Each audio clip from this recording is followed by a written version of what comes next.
New day, new panel to wipe down, but we are close. Almost done. Almost. All right, and the current situation here. Let's see. We got a 14 bolt in the back with a Dodge 60 up front. This is our first time dealing with a Dodge 60 here. Any of you guys know if a Dodge 60 is slightly narrower than like a typical Dana 60? Seems like it is. Seeming like it's a little narrower. And this one has 5/8 wheel studs. It's just trying to be difficult all the way around. So anyway, we're gonna get some wheel spacers on these axles. Try to get these tires away from the shocks and all that jazz. Maybe get some stability in its life, you know?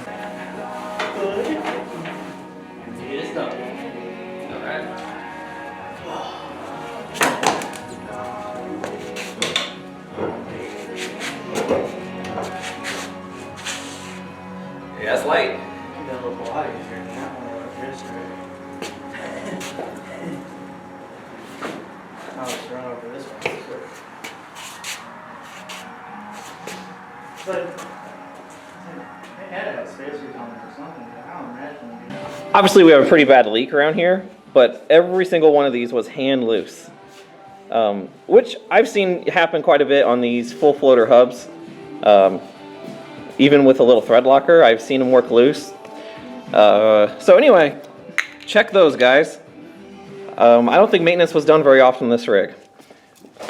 We're happy we got it. Like, we got a lot of good components here for the price. It's fine, but I don't think you like cleaning it or doing nut and bolt checks very much. I don't know if it's gonna not leak. Like, I don't know if this is gonna fix our problem, but it surely should make it better. Clean it up a little bit.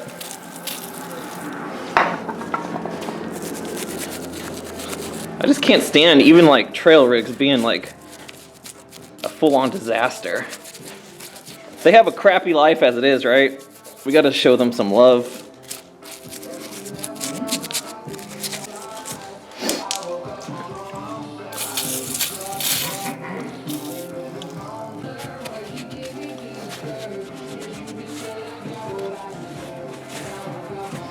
Oh, all that dirt there was just packed inside the Heim. Which, how is that Heim gonna stand a chance if it's just permanently covered in mud? I mean, it doesn't mean it's gonna break, but definitely gonna jam up faster and just rust.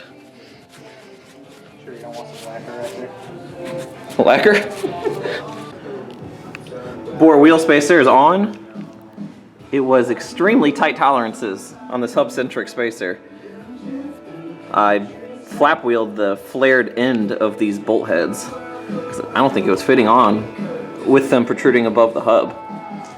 So I guess the tight tolerance is a good thing. You get that? Yeah, sure. Oh,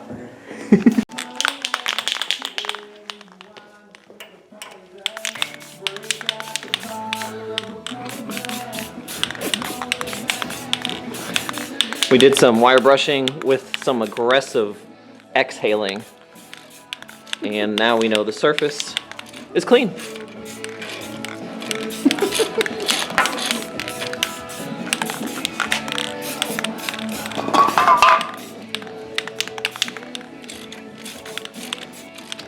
And possibly black.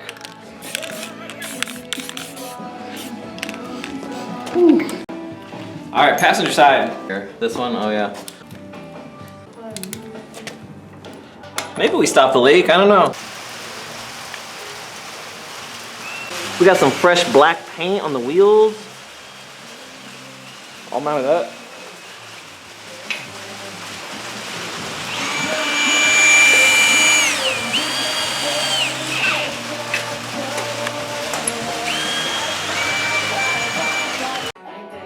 I think I'm gonna start taking off the fender to start working on the A-pillar setup there. Yeah, I don't really feel like doing it, but Curtis just left to go grab some things from in town, so I'm gonna try to stay busy here.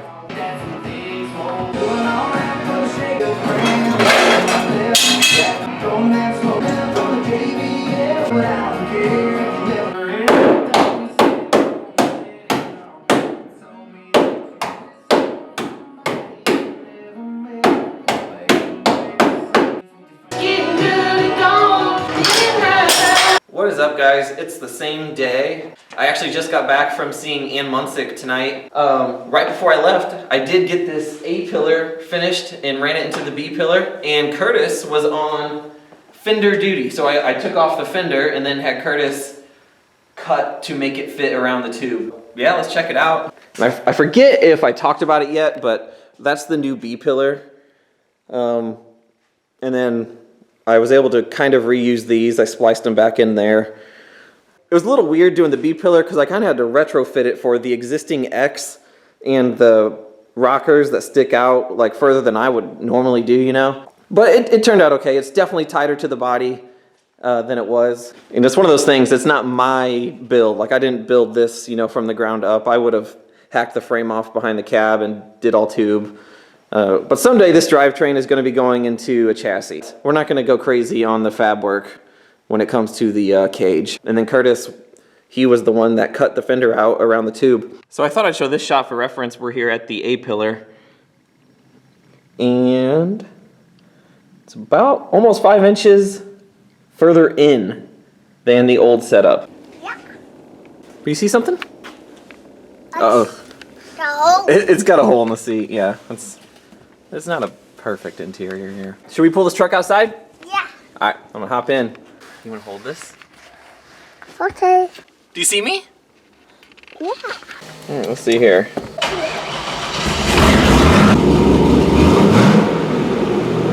right.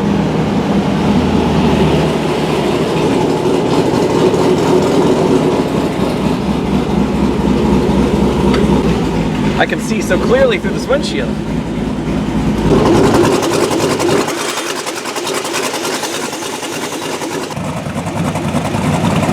All right, we got it out in some sunlight here. Figured we'd take a peek at it. Really doesn't sound too bad, honestly. Anyway, here it is. I just put these eyebrow on last night. These eyebrow spreaders are always pretty tedious. Once again, we have 3 bins on 1 bar.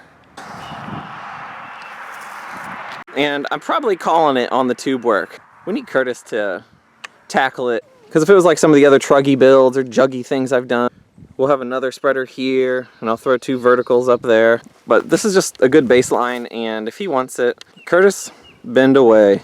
But this will do for now. We got the X in the back of the B-pillar, and I'm sure you guys have all seen people wheel without any cage at all, so I thought I'd show the deer damage here.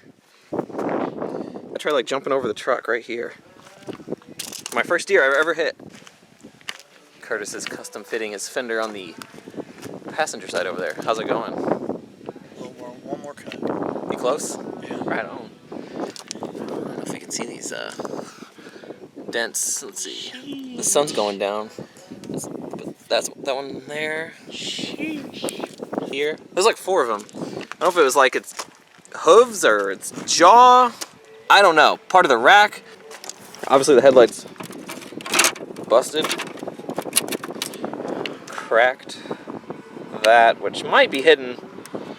I don't know, but it did crack that when it like shoved the headlight backwards, I think. We got some fur left here. There it is. There was a bunch on the hood, but it rained hard the other night. That sucks. Just gotta clean it up. Right on. Oh yeah. I'm going to explain our lug nut situation here. Once again, the Dodge axle is being a little weird on us. It has 5/8 studs, which is the first time I've ever dealt with that. There's a big lug nut. All right, so these are the big lug nuts that go on the 5/8 studs. They're not going to fit in there, and definitely not going to fit in there with a socket. So I have a plan.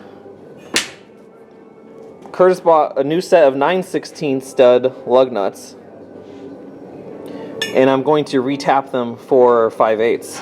I'm going to test it out on one and see how I like it. We got to kick these tires out a little bit. They're rubbing the control arms like crazy. It definitely hurts your radius. We thought it was going to be a simple job because putting on wheel spacers is generally pretty easy. But once again, we got to get custom. It worked. We had to punch it out with a 9/16 drill to make it just big enough for the 5/8 to bite. And I am all the way through. I just have to do it 15 more times. So we're gonna test this one out, and if it's good, we at least have a plan. That's pretty legit. Dude, it's going on really good. All right, it definitely works. So that's pretty awesome. It's a new day. We're gonna be messing with the Toyota some more. I still have to wrap up those lug nuts. Also, it's about 12 o'clock and it is still 25 degrees outside. I bet it is one of the last true cold days of the year, which is fine. I'm fine with that.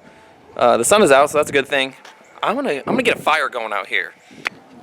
Wow, very impressive. All Curtis's rusty tube work helps set the mood, though. We've got one batch of lug nuts done. The process sucks, but he's throwing on the spacer on the driver's side. In about 10 hours from now, we'll have the passenger side wrapped up. Curtis did pick up a new Spectre filter. There's the old one. Pretty good shape. The new one, true blue. Wow, that's pretty. That's a pretty filter. Yeah, it wouldn't match the truck. Curtis, where you at? There you are. Down here. There you are. On the floor. Did you look up what the factory colors used to look like? No. It's a pretty color. It's kind of lavender. I mean, it doesn't sound manly, but oh, she had some sparkling metallic flake in it, looking like a bass boat on the trails. What we have now is I don't know, Tennessee camo. Perfect. So this thing's busted, and this is my tool that we broke doing Curtis's stuff. Curtis showed no remorse whatsoever. So now we're gonna road trip. Maybe Roll King has one of these. I don't know. They can't have it all.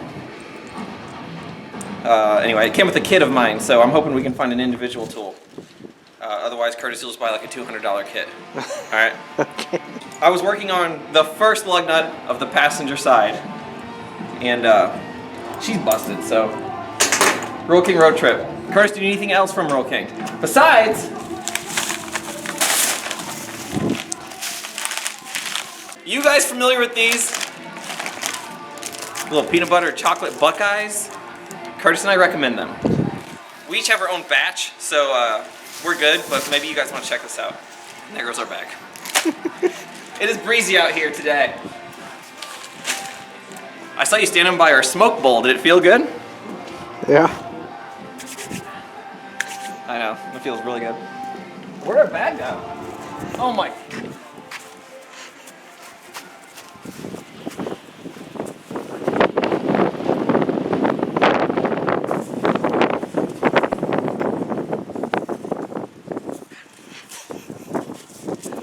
Curtis, you gotta stop throwing your trash at my neighbor's house, dude. Come on, let's keep the property clean. All right, the fire's still kicking. I actually had to go lay a tree down deep in the forest to keep my family warm. Oh, the pickup trucks. Wow. Right here, and Curtis bought it. I appreciate that. Replacing my tools.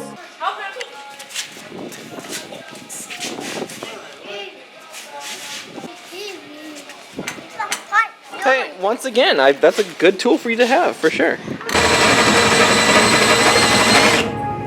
Well, our drill bit's down to just polishing metal now.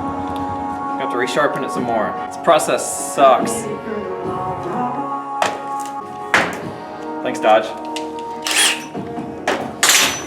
Cool. But the tap that we got is pretty cheap. Potential that the metal just wasn't as hard as we'd like. So it seemed it's kind of fighting us. And then, as you know, this tool broke. The drill bit that we got, the corners got chewed up very fast, so I had to resharpen it a few times. Apparently all the tools we're using are crazy high quality. Well, two things I want to say about this. A, the Toyota's not being drove on the highways with other vehicles. And B, we're putting the lug nuts on with some Loctite and gonna rock it.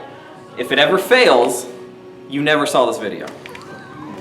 Well, we're done with the lug nut process, all right? Curtis was complaining that it's cold out here. It's kind of frustrating because I've got a fire out there, so I don't have any idea what the problem is, and it's just making me mad, guys.